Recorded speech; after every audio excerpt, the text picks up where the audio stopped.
Hey, what's going on? Tell me, how's your day going? Well, it's about to get much better because I got a nice little treat for you today. We're looking at a build that's surrounding an item you may have never heard of or seen before. Matter of fact, I didn't even know it existed until I was searching for a cool crucible tree for another build and came across it on PoE Trade. That's right, I'm talking about Shattershard Shield. And its Shatter Shield skill, also known as Boom Boom Kapow. Wow wow shimmer bam. What baffled me even further was after I looked up what the skill actually does, I noticed that this shield has been around since 3.12. I played the beep out of the Heist League. How did I not know this item even existed? Maybe, just maybe, we didn't have the technology back then as we do now, and so it just fell out of my memory bank. So, what the shield does is as soon as we block,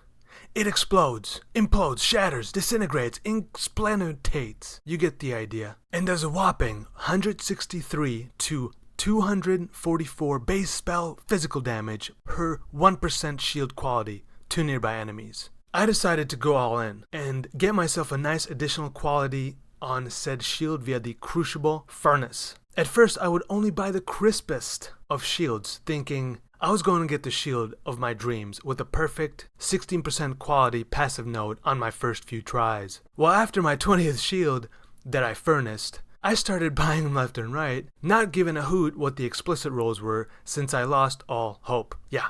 Finally, after like 6 more tries, I got an 8% quality and 12% quality nodes on 2 different shields. I threw the 8% quality on the ground, and I took the 12% quality one and corrupted it with Beastcraft to get 30% quality on top of the 12 from the node, and made the Shatter skill do something like 7k to 10k physical base damage. After that, I contemplated long and hard what to do with said shield and the different routes that I could go with it. Shall I go the pure physical impale champion route, which I might still actually try? It's a pretty cool idea, actually. Maybe go poison and grab something like Blade Vortex to supplement the damage and go with the old classic Pathfinder. But the 4-second cooldown on the skill was too long to make it the primary skill. So then I thought maybe Ignite Chieftain. And that is whom I chose. But very close second was an Elementalist. Offensively, they would be very similar. Each one has some pros and cons, but the reason why I ended up picking Chieftain was because I knew I was going to be able to get endurance charges for defenses and the area of effect via Forbidden Flesh Jewels. And subsequently, playing with the POB numbers, 40% of the time when the Chieftain's Namahu skill pops off, we get something like 60% more damage with it. So, in the shield, I have less duration and swift assembly support to lower the duration of the cooldown trigger, bringing it from like 4 seconds to about 1.44. Not bad. I thought about using Time Clasp, Ring, and Warped Timepiece Amulet, but I was greedy. I wanted damage and utility. And since we do indeed count on Ignite to do bulk of the damage, we don't really need the skill to explode super often, or more often than 1.5 seconds, for the most part. Of course, there are some situations where it could have been useful, but meh, I say to thee. When the shield shatters, we also get a nice boost to the spells in the form of physical damage. Since mine is, again, 42% quality, it adds 420 to 672 physical damage to spells. Nice! Wow! How are you using it, Papa Z? I'm not. No. Yeah. Wah. I'm actually not using it at all for anything because reasons. I'm just kidding. Initially, I tested the Blade Vortex, Reap, and other physical spells, but it just wasn't worth it, trying to do damage to enemies with a much weaker Ignite. So even though that little bonus is nice, it's pretty much not used at all in this build. Playing previously with my other builds with counterattacks, I thought, why not just have a 6-link with a hit-based Vengeance skill? Yeah, it's completely unnecessary and it doesn't do too much damage, but in the spirit of flavor, taste, and trying to emulate a walking simulator, it's there. I just had the spare gem sockets, so.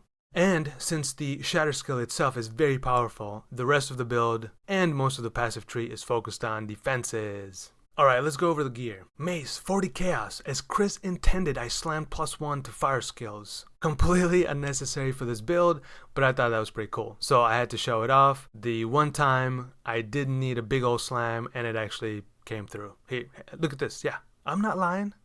Here's the picture.